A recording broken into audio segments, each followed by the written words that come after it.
নমস্কার, আপনারা দেখছেন এনভিটিভি। আপনাদের সঙ্গে আমি রয়েছি নুন্নাহার। চোখ রাখবো আজকে সেরা 5টি খবরে।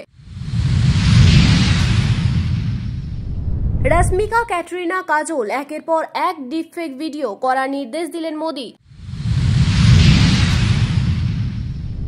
কংগ্রেস বিজেপির সংঘর্ষ, ভোটে অশান্তি, মধ্যপ্রদেশে আহত বিজেপি প্রার্থী। ছত্তিশগড়ে ভোট চলাকালীন সিআরপিএফ এর ওপরে মাওবাদী হামলা, আইইডি বিস্ফোরণ। অকাল বর্ষণে চাষের বিপুল ক্ষতির আশঙ্কা, ফের দাম বাড়বে সবজির। জয়নগরে তৃণমূল নেতা খুনে মাস্টারমাইন্ড আনিসুল লস্কর গ্রেপ্তার। আসছি বিস্তারিত খবরে।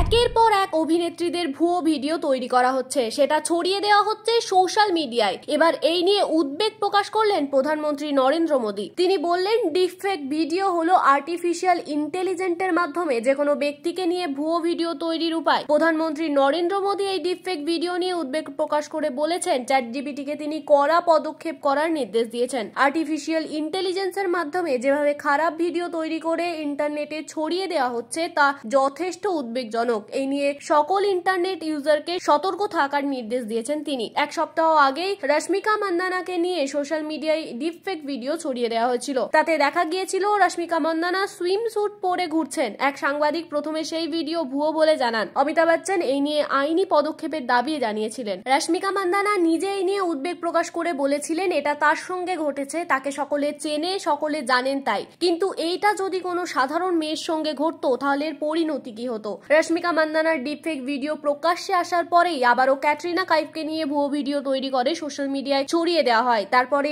উদ্বেগ প্রকাশ করে কেন্দ্রীয় তথ্য এবং সম্প্রচার মন্ত্রকের পক্ষ থেকে সতর্ক করা হয় সব সোশ্যাল মিডিয়া সংস্থাকে। এই ধরনের ভুয়ো ভিডিও সোশ্যাল মিডিয়ায় ভাইরাল করা হলে কড়া পদক্ষেপ করা হবে। 3 বছর পর্যন্ত কারাদণ্ড হতে পারে, তার সঙ্গে মোটা টাকা জরিমানা। ভোটের মাঝেই অশান্তি ঝাবুয়ায়, কংগ্রেস বিজেপির সংঘর্ষ, পাথর ছোড়ার অভিযোগ, আহত হয়েছেন বিজেপি প্রার্থী। কংগ্রেসের অভিযোগ, বিজেপি অশান্তি শুরু করেছে, জিততে পারবে না আজ করেই বিজেপি অশান্তি শুরু করেছে। মধ্যপ্রদেশের মানহার গ্রামে বিজেপি প্রার্থী রাকেশ শুক্লা পাথরের আঘাতে আহত হয়েছেন বলে জানা গিয়েছে। বিজেপি প্রার্থীর গাড়িতে লক্ষ্য করে পাথর ছোড়া হয় বলে অভিযোগ। তার গাড়ির কাঁচ সম্পূর্ণ ভেঙে গিয়েছে। পরিস্থিতি সামাল দিতে সেখানে বিপুল পুলিশ বাহিনী পৌঁছেছে ঘটনাস্থলে। এখনো পর্যন্ত নিরাপদেই হচ্ছে ভোট গ্রহণ। অধিকাংশ জায়গায় সকাল থেকে নিরাপদে ভোট গ্রহণ চলছে। এই জায়গাটিতেই কেবলমাত্র অশান্তির খবর পাওয়া গিয়েছে। এখনো পর্যন্ত 45% ভোট পড়েছে মধ্যপ্রদেশে।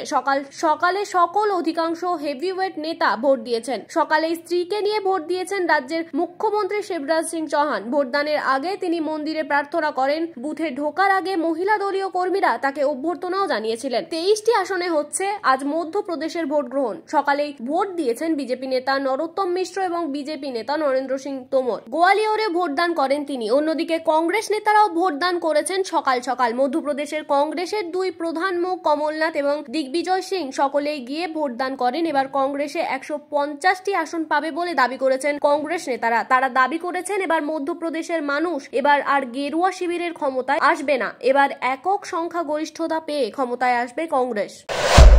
ছত্তিশগড়ে দ্বিতীয় তথা শেষ দফায় এদিন ভোট নেওয়া হচ্ছে 70টি আসনে। এদিন ধামতড়িতে সিআরপিএফ এর টহলদারি দলের উপরে হামলা চালায় মাওবাদীরা।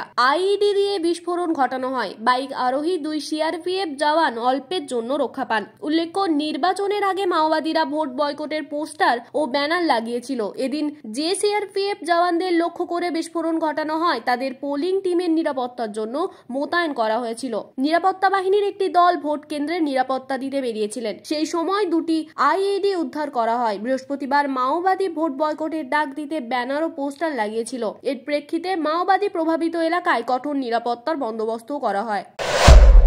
ধেয়ে আসছে ঘূর্ণিঝড়, পুজো মিটতে না মিটতেই অকাল বর্ষণ শুরু, ফের বাড়বে দোমর ঝাঁজ। ঘূর্ণিঝড়ের জেরে আগামী কয়েকদিন বৃষ্টি হবে দক্ষিণবঙ্গের জেলাগুলিতে। তার জেরে ফসলের বিপুল ক্ষতির আশঙ্কা করা হচ্ছে। এই সময় আলু বোনা হয় খেতে, কিন্তু মাটি ভেজা থাকলে সেটা করা সম্ভব হবে না। ফলে বৃষ্টির জেরে আলু চাষে দেরি হবে। চাষে দেরি করে শুরু মানে ফলন হতেও দেরি হবে। ভাইফোঁটার বাজারে আলুর দাম 100 টাকায় পৌঁছে গিয়েছিল। আলুর যোগান কম থাকলে আপাতত সেই দাম কমার সম্ভাবনা নেই। এই সময় শীতকালীন সবজি চাষের সময় এটা। এই সময়ে এই বৃষ্টি হলে বিপুল ক্ষতির আশঙ্কা করছে চাষিরা। শীতের সবজি সবে বাজারে উঠতে শুরু করেছে, মাঠে এখনো রয়েছে ফলন। ফুলকপি, পালং শাক, ধনেপাতা, বাঁধাকপি, বিট গাজর, ক্যাপসিকাম একাধিক মরশুমি সবজির চাষ হচ্ছে এখন। তার মধ্যেই হঠাৎ বর্ষণে বিপুল ক্ষতির আশঙ্কা দেখা দিয়েছে। কৃষি প্রধান জেলা 24 পরগনা, হুগলি, হাওড়াতে প্রবল বর্ষণের পূর্বাভাস দিয়েছে আবহাওয়া দপ্তর। তাই আশঙ্কাতেই আছেন চাষিরা। তৃণমূল নেতা সৈফুদ্দিন লস্কর খুনে মূল অভিযুক্ত গ্রেপ্তার। ধৃত ব্যক্তির নাম আনিসুল লস্কর। পুলিশ সূত্রে জানা গিয়েছে এখনো অবধি খুন ও জড়িত সন্দেহে মোট 5 জনকে গ্রেপ্তার করা হয়েছে। ব্যক্তিগত শত্রুতা ছাড়াও জমি জমা নিয়েও বিরোধ এই খুনের পিছনে রয়েছে এমনই মনে করা হচ্ছে। আনিসুল লস্করের নাম শুরু থেকেই মৃতের পরিবারের তরফ থেকে করা হচ্ছিল। এফআইআরেও এই ব্যক্তির নাম রয়েছে। এই আনিসুরই গোটা খুনের মাস্টারমাইন্ড এমনই মনে করছেন তদন্তকারীরা। ঘটনার পর থেকেই আনিসুর পলাতক ছিল। তার মোবাইল ফোনও ছিল বন্ধ। শেষ পর্যন্ত নদিয়ার হরিণঘাটা থেকে তাকে গ্রেপ্তার করা হয়েছে। অত্যন্ত পাকা মাথায় এই খুনের পরিকল্পনা করা হয়েছিল। বেশ কয়েকদিন ধরেই ওই তৃণমূল নেতার উপর নজরদারি চালানো হয়েছিল। গোটা এলাকা রেকি করে নিয়েছিলেন দুষ্কৃতীরা। মোতালেফ নামে এক ব্যক্তির বাড়িতে লুকিয়ে থেকে তৃণমূল নেতার গতিবিধির উপর নজর রাখা হতো। খুনের সময় 2টি বাইক ব্যবহার করা হয়েছিল। 2টি বাইক আটক করেছে পুলিশ। দাবি করা হয়েছে ওই 2টি খুনের সময় ব্যবহার করা হয়েছে। তার মধ্যে একটিতে মসিবুর রহমান লস্করের নাম লেখা আছে। ওই ব্যক্তি সিপিএম কর্মী। অন্য বাইকটির রং লাল, সেটিও সিপিএম কর্মীর পরিবারের বাইক বলে জানা গিয়েছে।